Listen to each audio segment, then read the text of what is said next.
Я никогда не забуду слово «толвили». Это по-русски «беженец». Все свое детство я провел, и меня называли «толвили Миша», Миша Беженец. Интервью с Михаилом Джахуа было записано в Грузии. Во время воркшопа в биографическом салоне участники проекта «Диалог об истории» слушают и обсуждают его. Им интересно, что чувствует и как мыслит человек, оказавшийся по ту сторону конфликта. Они сравнивают обстоятельства своей жизни с историями других очевидцев и участников Грузино-Абхазской войны 1992-1993 годов. Сначала это слезы, эмоции, переживания, затем мы слышим слова благодарности, поскольку это не только история, это не только живая история и память, да, но тем не менее это порой играет как такое, имеет психологическое, да, значение, когда люди выговариваются, рассказывают о своей боли. Ну и также слышать что-то другое, может, какие-то другие взгляды, какие-то интересные вещи. Они порой интересуются, а что люди думают там, вот те люди, которые также пережили войну. Воркшопы проводятся во всех регионах Абхазии. Например, в Гагре они проходят в 2 школах. По словам модератора Джульетты Лейба, ее аудитория благосклонно относится к интервью абхазских респондентов, но пока насторожена к аудиозаписям бесед с представителями грузинской стороны. Вначале мы больше слушали местных абхазских, и потом проводили прослушивание грузинской стороны тоже. История той стороны наша, вы знаете, что они очень настороженно. Первое прослушивание было такое у нас слишком, как бы сказать, настороженно, с недоверием. Чтобы они не говорили, мол, с недоверием. Говорят, мы всегда были братьями. Как может брат на брата пойти? Вот такие вот выводы.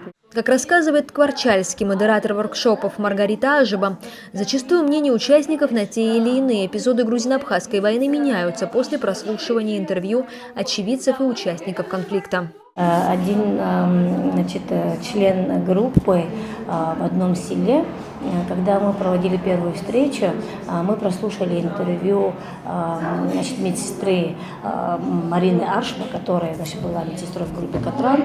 И во время обсуждения ее интервью там возник такой момент. В любом случае мы начинаем, конечно, обсуждать грузино-абхазский конфликт, это не без этого. И один член этой группы сказал: вы знаете, говорит, когда танки вошли в Абхазию, если бы в них не стреляли бы, они как зашли и так и ушли бы. И вот такое вот мнение у этого человека было. И, конечно, это бурную дискуссию дает, мы обсуждаем это все, зачем они зашли, что они делали.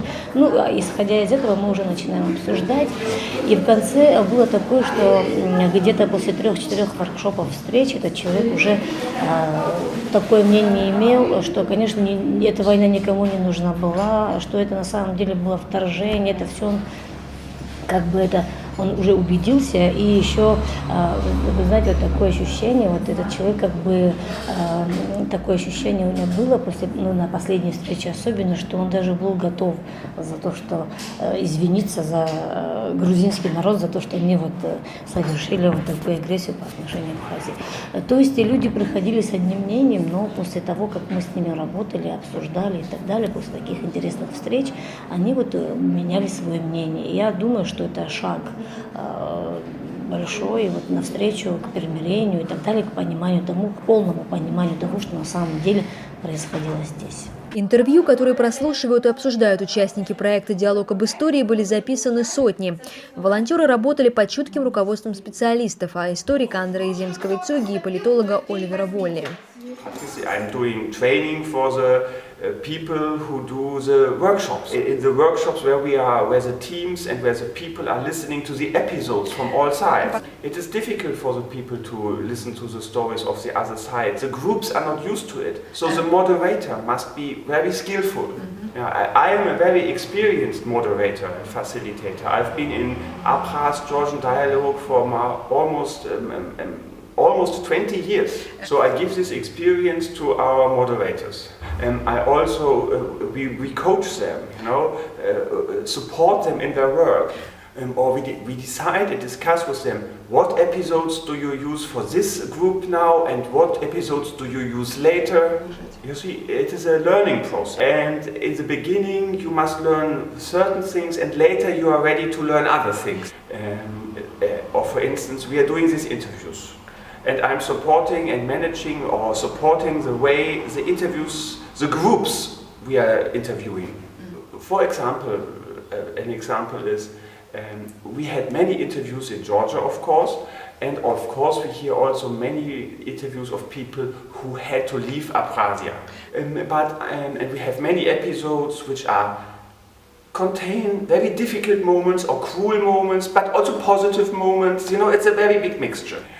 But what we didn't have is we didn't have any interviews from persons who were hedrioni at the time. So it's difficult to get from a person such an interview. So I'm discussing and helping the teams to find such persons too. По словам Оливера Волли, одна из задач проекта – собрать истории самых разных людей, так или иначе принявших участие в конфликте, независимо от того, как их роль будет воспринята. Участники проекта сходятся во мнении, что сложно воспринимать мнение диаметрально противоположное твоему, но и говорить, зная, что тебя будут слушать оппоненты, непросто. Да, мы пережили очень тяжелую войну, но вот эта нетерпимость, она не должна давлеть над нашим обществом. Она мешает не только в быту и в жизни, но она мешает и в политических процессах. И поэтому все наши встречи, которые мы проводим, они, конечно, имеют чрезвычайно важное значение и воспринимаются очень позитивно среди тех, кого мы приглашаем, и у нас есть обратная связь. Все, кто смотрит по телевидению наши передачи, они с большим интересом воспринимают. На абхазском независимом телеканале выходит программа «Биографический салон». Это часть проекта «Диалог об истории». Биографический салон представляет собой встречу с героем одного из интервью, в ходе которой каждый имеет возможность с ним пообщаться. Хотя проект «Диалог об истории общекавказский», формат салона работает только в Абхазии. По словам автора проекта, историка Андрея Земского-Цюги, это объясняется тем, что в Абхазии война затронула судьбы всего населения. Поэтому участником салона как в роли героя, так и в роли активного зрителя может быть каждый. Здесь нам казалось, что задача состоит именно в том, чтобы люди могли делиться своим опытом, чтобы они могли между собой еще раз слушать свой опыт и думать о том, как они говорят об этом. Также мне кажется очень важно, чтобы сами люди могли определить, что от этого их опыта должно оставаться, что должно передаваться своим детям.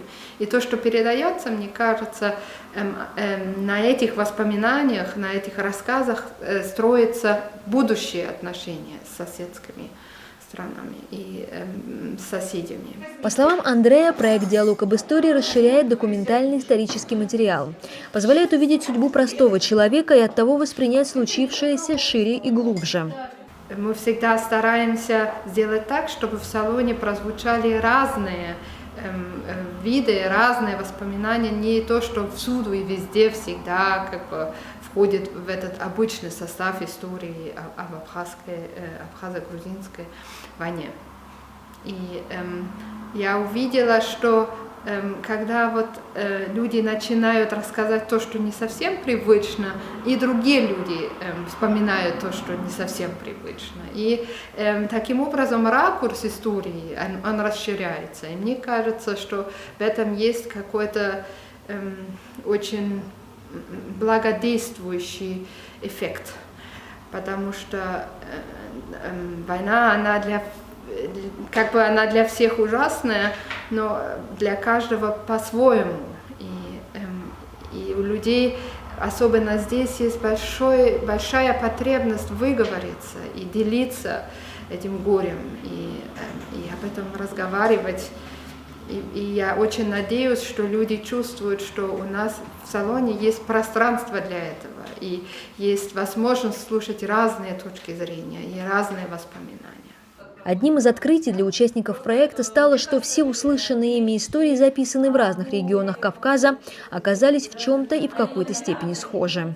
Все интервью из Осетии, из Абхазии, из Грузии, они одинаковые, истории одинаковые. То есть, да, это разные персонажи, разные люди, но у них есть одна и та же боль, одна и та же переживание. И, в принципе, я понимаю, что самое главное, что как бы понять, что мир, он очень хрупок, и все переживают, когда война, все что-то теряют, и нужно как бы его молодое поколение не дать это сделать, то есть не дать разрушить то, что как бы хотя бы как-то выстраивается. Таким образом, становится понятно, что задача живой истории – дать почувствовать хоть отчасти, что пережил участник или очевидец войны, понять, как близки эти чувства, дать выговориться, облегчить душу, встать на место героя живой истории, расширить ракурс истории, дополнить официальную хронику из цифр и фактов эмоциями.